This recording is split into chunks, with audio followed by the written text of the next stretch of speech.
Yeah, but I do love you. Just maybe not in the way you want, but I seriously do love you. And I hope you can understand that. It's really hard loving someone, especially if you're not loving them the way they want to be loved. It becomes a problem. But this is why I'm here to tell you how you can love someone in more ways than one.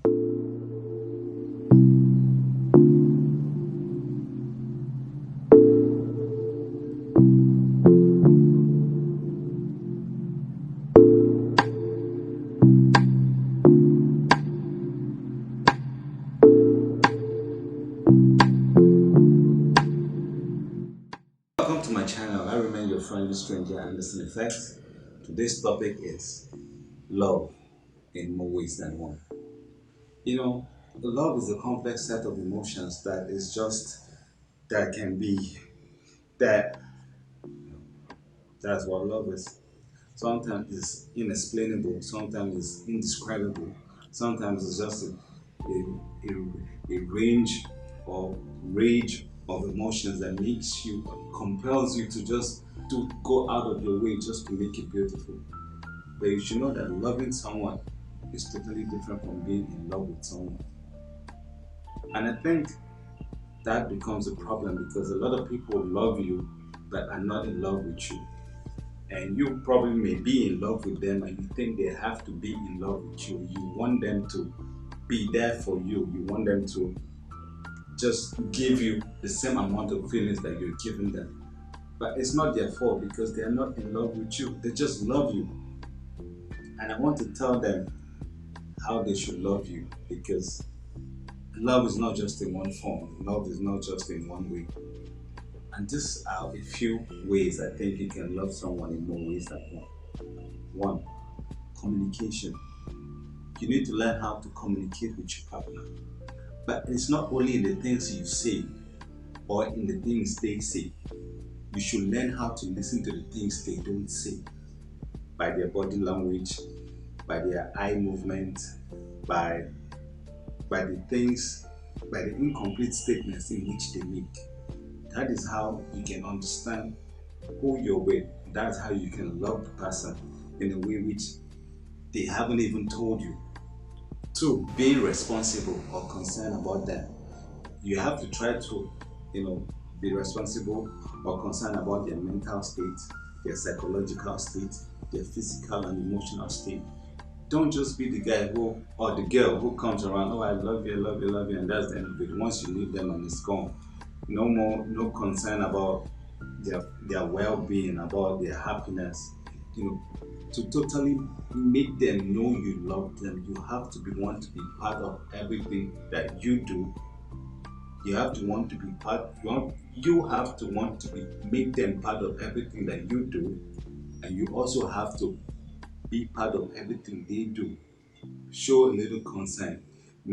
Get up out of your comfort zone and want to be interested. Love is sacrifice, it's commitment. So you have to make a little extra effort to be concerned about what they are, who they are, and what they want to do. Three, adding value. I think that's the best part. If you love someone, you really have to make impact in their lives. You really have to contribute to their growth. You really have to do something that makes you unforgettable. You see, the thing is that you don't even have to be in love with them. You don't have to be their husband, so you don't even have to date them. But you can love them in such a way that they don't forget your name. Yeah, you're dating right now, but tomorrow he or she is married to another person. But whenever they talk about you, there's so much happiness, there's so much, gratitude in their hearts because they met you. Because you added a lot of value in their lives. You added a lot of growth to who they have become. And that is why it's important to make sure that you don't just go to take, you go to give because it is in giving that you receive. So give them something that is wonderful and you probably will get the same back. 4, making love. I know a lot of people would say making love and sex is the same thing. Well, sex can also be called making love, but I can tell you that they are not the same thing. Sex is just the 1 2 minute action in and out. But when you want to make love with someone you claim you love, it has to be moments of extreme passion, moments of closure. And sometimes you don't even have to have sex. Just that moment you're just there cuddling each other or taking walks together or just having a wonderful playtime. That to them is love. That is how you show someone that you love them. Now, a friend of mine texted me the other day and said that her ex-boyfriend wants her back and she's still in love with the guy. But the only problem is that the guy wants her to be his best friend, not his girlfriend. And she's complaining that hey, I'm still in love with him. I can't manage the feelings. I won't be able to. It won't work. The truth is, if you love him or if she loves him, she'll probably find a way to work. And this is what I told her. Go away, manage your feelings, separate what you actually feel from what your body wants. Understand the nature of the love you have for him. And when you understand that, you can come back and tell him, okay, I can be your friend. Because I believe that true love does not die, it only changes form. So if I love you, I should still be able to love you enough to care for you. It may be painful that I want to be your boyfriend, but I can't.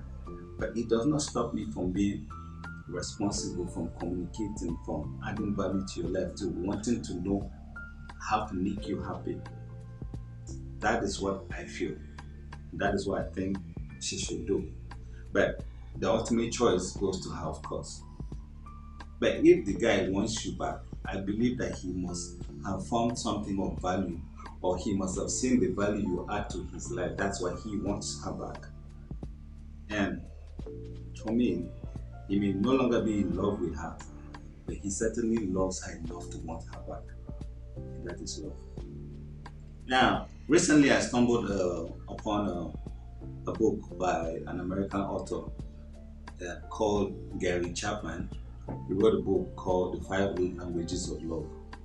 And these are the languages which each and every one of us have.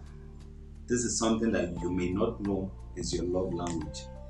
I'll put the name of the book in the description below so you can check it out and probably do a test to find out what your love language is. Now, these are the 5 love languages he said. 1. Words of affirmation. You know, a lot of people want to hear you say nice things, positive things. They want to hear compliments. They want you to praise them. That is their love language. The more you praise them, the more they feel loved by you, the more they feel appreciated by you. So, when you find someone who always wants to hear nice things, maybe that's his or her love language. So you should do well to understand it and know what to say to make the person feel good. 2, gifts. Come on, who doesn't like gifts? I like gifts, but that's not my love language. You give me a gift, I'll take it. It doesn't necessarily mean I would take it as a sign of love.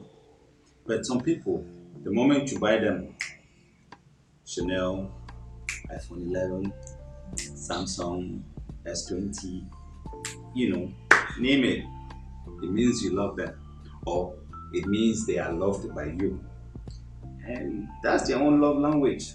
It works for them. It's good, it's fine. So, if you have someone like that, be ready to shower them with lots of gifts. 3, acts of service. Some partners want their loved ones to be with them in the kitchen, help them wash dishes, take out the trash, help them run to the mall, go with them to get the grocery, shopping. They want to feel like you're with them, you're helping them. They want to climb up, you hold the ladder, they want to do this. That's how some people are. That's their own love language. So if you have someone who always wants to, baby, help me do this, baby, help me do that, and probably that's their love language. So you should pay more attention to it and you know make it work. For quality time. Oh, I think that's my own love language. I like to spend time with my partner. I want to take walks with you. I want to watch movie. I want to have a business plan, a discussion time.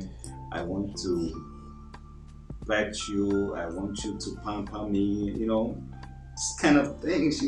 Just yeah, that's yeah. But some people like quality time. It's not by how much you give them or by places you take them to. They just want to spend time with you. They just want to sit down, have a conversation, be able to look into your eyes, to be able to just hold you close and say, baby, I missed you. 5, physical touch. Whether it's sexual or platonic. Some people just want you to hold their hands. They want to hug you, they want to kiss you, they want to with you. They just want that body to body movement. And that's why I think that's why I understand that maybe those people whom you say are clingy may not necessarily may not necessarily be clingy. That's just their love language. They always want to just be, no. They all just want to be held. They want to be, especially in public. And if you are not that kind of person, it becomes a problem to you. But I'm not saying that every clingy person that is their love language, but I'm saying that maybe some of them that's their love language. They just want to be held in public. They want people to say, "Oh, this is my my person. I'm happy with this person." That sort of thing. So please, next time, if you're with someone who is clingy, just maybe just try to understand that's their love language and probably find a way to balance your unclinginess with their clinginess. If there's anyone like that. But that's it. So I probably think if we try to apply these few things that I've said, we would help ourselves love each other more. And also, like I said earlier, you don't necessarily have to be dating someone to love someone. You can love someone and be part of their life and make huge impacts in their life. You can show them lots of care and affection. And you don't have to be entangled with them sexually. Even though, especially in Africa, it's hard. Even my mother will not see you with a girl and just think that, people are running things. But sometimes we just have to make friends or have to say I love you to a certain people or show acts of love to some certain people to make them feel appreciated. So if we can love someone in more ways than one, rather than just thinking of how to have sex with them or thinking that you loving them by buying gifts or spending time with them is the only way. There are more ways to love people. And if you find a way which works or find a number of ways to show one person that you love them, trust me, especially if you're asking them out, in less than no time they'll probably will believe you because you're not only saying it but you're doing it. So you have to say it, you have to do it, and you have to listen to the things that they are not saying so you can show them that you love them. I hope this has helped, and I hope you'll be able to show that person that you truly care, you love them, you respect them, and till we talk again at sunrise, I remain your friendly stranger. Have a wonderful day. Take care. My sister says I should say peace, so peace out. Bye.